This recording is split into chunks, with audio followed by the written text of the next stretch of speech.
League of Hashinshin. What is League of Hashinshin? There's another YouTube channel that just posts my shit. Oh, patch notes. Oh wait, they're buffing Amumu and they're buffing the jungle item. Wait, I forgot they're buffing the jungle item. The tank one. So, Bandage Toss is getting a faster, like, gap closer. His ult's getting its cooldown reduced. Now stops enemies in the middle of their dashes. Oh, that's bad. That's really annoying. So they're nerfing his turret again. I mean, why does he have a turret? I don't know. It seems at this point that every Aphelios just spams their abilities on their weapons until they get back to the crescendum. So his tankier builds while keeping his damage-oriented builds still viable. On the Sunfire buff, does that include Garen's Q? Probably not, right? Probably not. That's actually something I wanted them to do. I kind of didn't want them to buff the AP ratio, though. But buffing the damage ratio on his ult felt good. I'm not sure why they're buffing the AP ratio, though. That just is going to be a Silas buff. So Mega Gnar's getting 10 more movement speed as well, which is probably fine. This Garen buff actually looks interesting because it means that a Garen going with the Bruiser build is actually going to be tanky, but like pretty fucking tanky. He gets what, 30 more armor and magic resist? So we're buffing his mana and his mana growth and his damage because we're right, video games, and we have no flu anymore. Plus an additional 10%.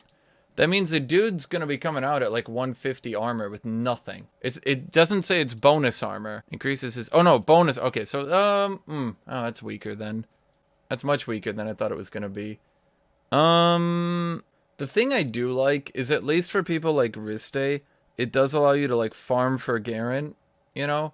You can like farm up on Garen and like reach your mid-game power spike and then try to like impact team fights by being super disruptive while being tanky. I don't know. That's one thing. I mean, it's not, I don't enjoy that playstyle, and I think it's quite shit to fight against. I do. At the same time, it should probably exist. So it's like, I hate that playstyle. It's dumb, and I don't want it in the game. But that doesn't mean it shouldn't exist just because I don't like it. Now, granted, there are some times where when I say a playstyle is bad for the game, it's probably bad for the game and shouldn't exist. But there are some times, and I'll give you that, where just because I don't like it, doesn't mean it shouldn't exist. The Lux buff is weird. The Rammus buff is pretty strong. Singe nerf is pretty massive. I don't really get it. It feels like they're buffing Silas to get people to use him.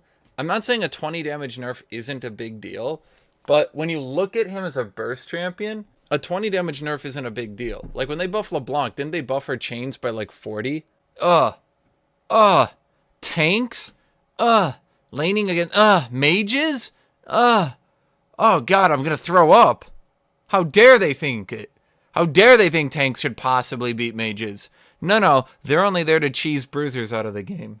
Hey, at least assassins can wave clear and go gank. I do as a bruiser when a tank's in front of me. What do I do when I'm like, oh, I think I'll play Jax? And my opponent's like, locks in like Ornn, locks in Poppy. They say,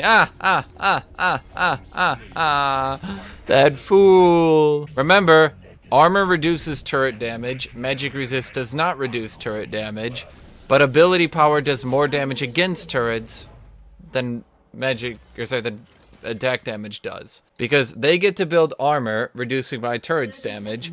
I get to build magic resist, which doesn't reduce the turret's damage, but my reward is that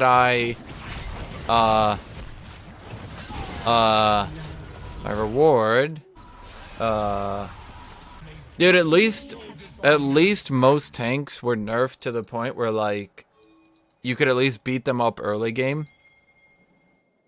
But with those Sunfire changes, at least in mid lane, I can kind of abuse these melee assassins who are going mid lately.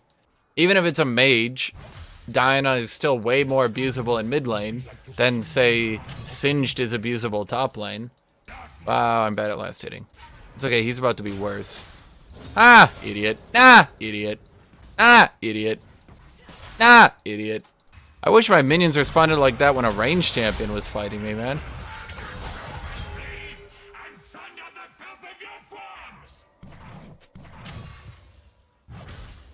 Fuck, one auto attack. Get that motherfucker.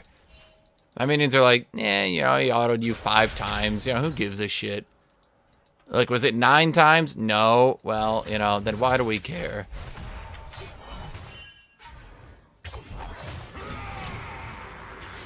Now I got Rek'Sai below me. I'm actually not overextending, is the funny part. You might think I am, because it, like, physically looks like I am, but I'm kind of not, actually. In fact, I'm kind of really safe. Nah, idiot.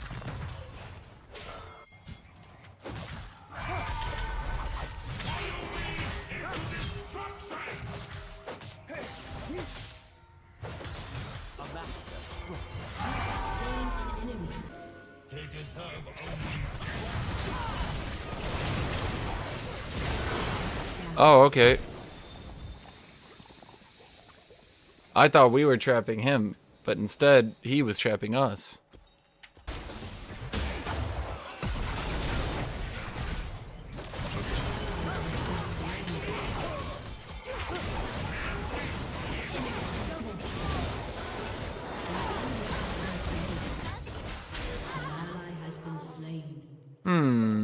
That's not great.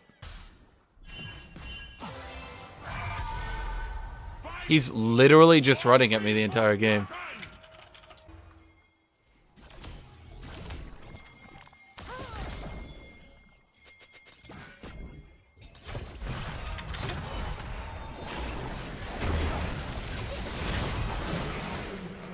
That's not ghosting. Nope, not at all. Just literally sitting right here out of vision while baiting. Haha, just normal gameplay. Just normal gameplay. They're literally just trying to kill me. That's all they're trying to do is kill me. They're not accomplishing or doing anything else. I don't think they intend to do anything else. I don't think they even want to win. Why are we not just, like, diving them? Guys, we're pretty late in the game to be afraid of a tier 2. You know?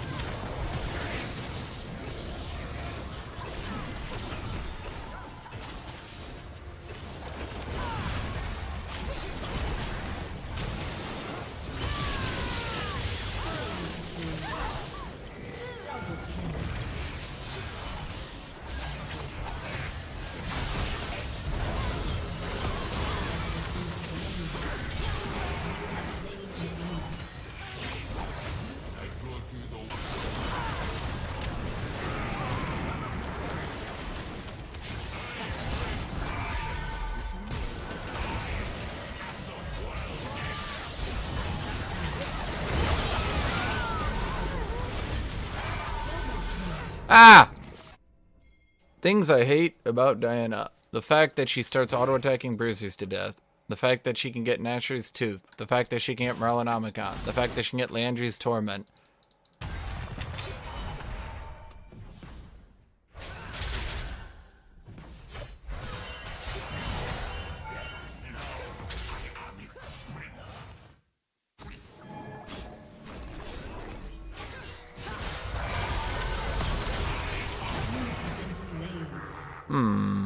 Guess I should have just outplayed Diana's run up and insta-gib me. Math they want on Merlinomicon. They can math it out 10 billion times. So long as you're ignoring that a healing debuff is a healing debuff, you're never gonna get the right math. Once you start factoring things like Ravenous Hunter, Taste of Blood, Second Wind, things like Conqueror, things like Heal, any support shit, Triumph, etc., it starts becoming very apparent just how much it's doing. It's doing a lot.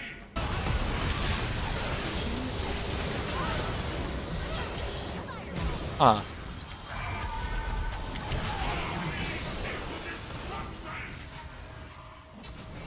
Okay.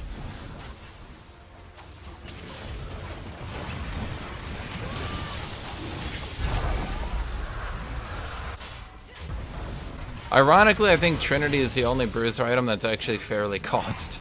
It's all the other ones that are shit. Trinity typically is good. Like, when you build Trinity, it's like, damn, you know, what a power spike. It's after Trinity that shit starts going downhill.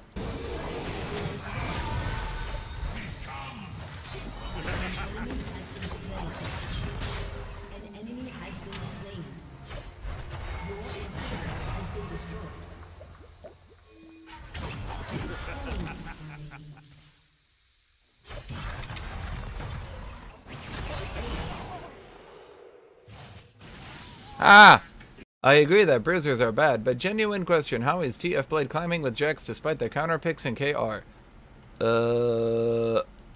Because a number of factors. One, TF Blade is good. Two, Jax is snowbally as shit. Three, top lane becomes the most auto-filled role.